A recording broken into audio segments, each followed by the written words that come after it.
So they've made it way too complicated. And that's why people really struggle to get the outcomes they want when they're trying to recover from a difficult time in their life, such as struggling with an addiction, mental health concern, depression, anxiety, struggling with trauma, or whatever it might be. And it's just become way too complicated.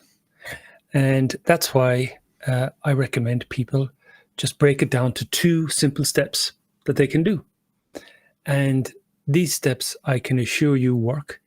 And if you just listen for the next few minutes, you'll know exactly why they work, particularly why step two assures that it works. And I assure you it'll make sense. And I assure you that both of these steps are things that you can do. Or if it's somebody you care about that's struggling, these are two steps that they can do, that you can tell them about and support them in doing. So the first step is simply to build your strengths, supports, and resources in a way that is meaningful to you to help you deal with this challenge. And that's called your recovery capital. And as you build that, as it increases, as you develop it in a way that's a good fit for you, that motivates and engages and feels right to you, you will do better. You will enter what I call the healing state. And, I've been doing this for a long time, and that's fundamentally what I help people do. And if you also want to check it out, look up the research about recovery capital, people with high recovery capital versus people with low recovery capital, and what their outcomes look like. You could just simply have a chat with AI and it will show you this. And it's that simple. And if you think about it, tapping into developing your inner resources and strengths, connecting with positive and supportive people that you feel good about connecting with, and developing the resources you can connect with to help you overcome the challenge you're facing and the struggles you're having is something you can do every day. You can just take practical, meaningful steps in that direction that are achievable for you. And sometimes at the beginning, those are small steps, just like making an initial contact with some support. And as you progress, sometimes those steps can become more developed. But that's just the journey. That's it. And if you want to know more about that, check out my book, Recovery Made Simple. Now, the second step, and so the first step works because I've seen it work, because you will know that it works, because you can have a study of one and you can do it and you can see you're doing better. And also we know it works because of the research. But the second step is there just to make sure. Let's just absolutely make sure that this works. Because what's the number one thing people want in recovery? Is they want it to work. They want to feel better. They want to move forward with their lives.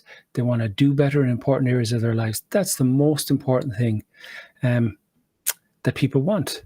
And we've made it too complicated. That's what they want. In a way, that's all the people want to do when they're entering a period of recovery in their life from whatever that difficulty might be. They just want it to work. They just want to get to a better place. So the first step will help you do that. It will get you into the healing state and you will start feeling and doing better. And the second step is simply measure your progress. And again, as a professional, there's lots of tools I can use to measure progress.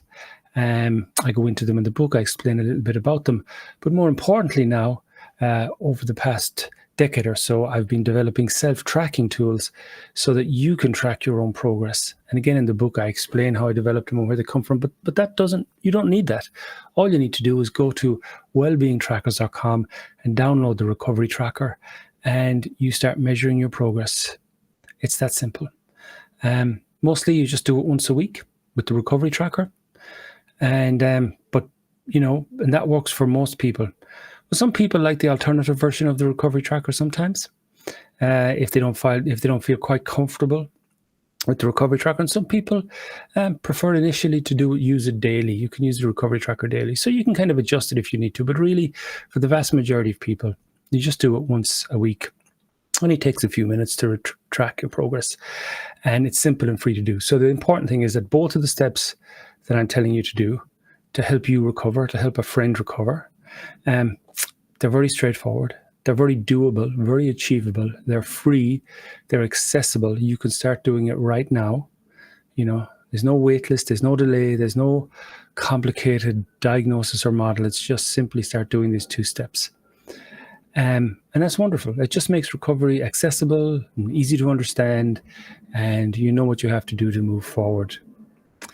Uh, when I say easy to understand, I mean the process you have to engage to recovery is very straightforward, but the journey itself is full of all sorts of. It can be full of all sorts of interesting twists and turns and insights and developments and discoveries and so on.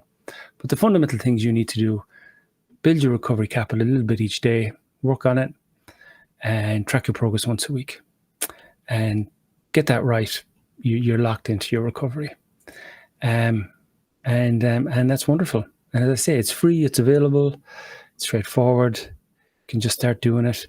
And as I always say, the most important, how do you know it works? It's a study of one. If you do these two things, you will know that you're starting to do better.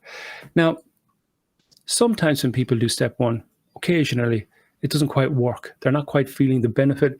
They're not quite making that significant progress within the first 2 to 6 weeks is what you expect. And that's why step 2 is so important, because if you're tracking your progress, you will notice, maybe week 2, week 3, your chart really isn't improving.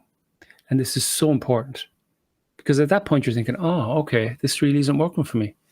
And then what you do is there's a lot of different things you can do, just reasonable strategy. Have a think about it. Start doing a few things differently.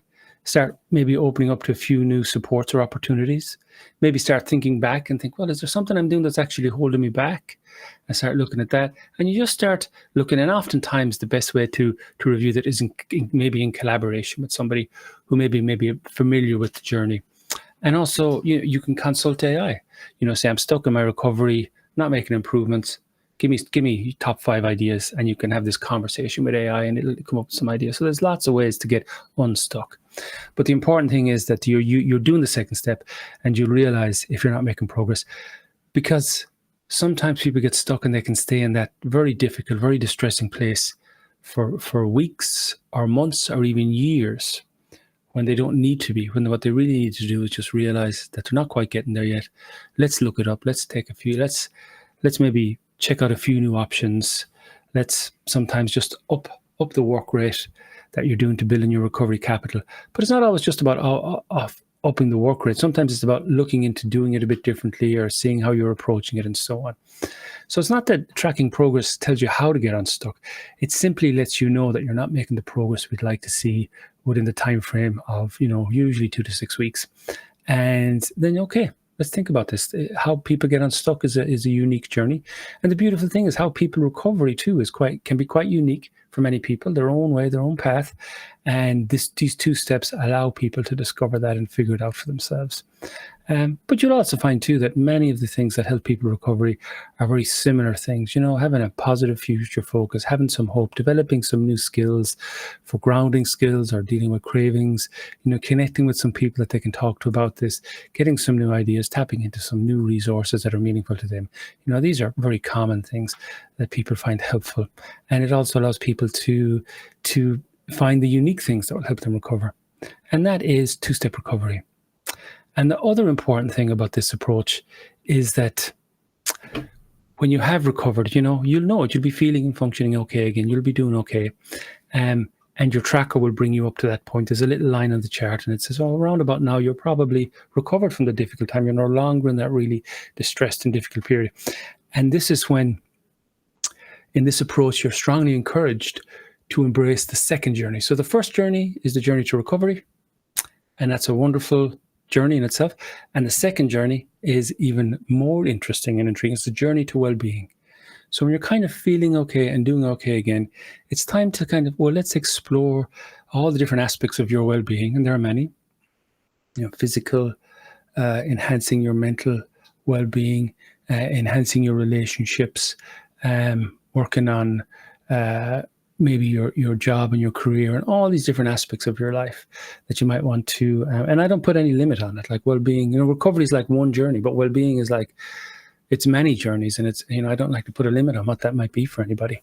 And you're trying to work on them all, bit by bit. Just pick one you like to start with and start working on it. It's a journey of a lifetime in a way. And also then setting some really meaningful life goals, things that matter to you, getting in touch with yourself and your values and what really excites you and what you're about, and connecting authentically with life, and setting some meaningful life goals. What's it all about? And that can take a while to figure out, Not easy.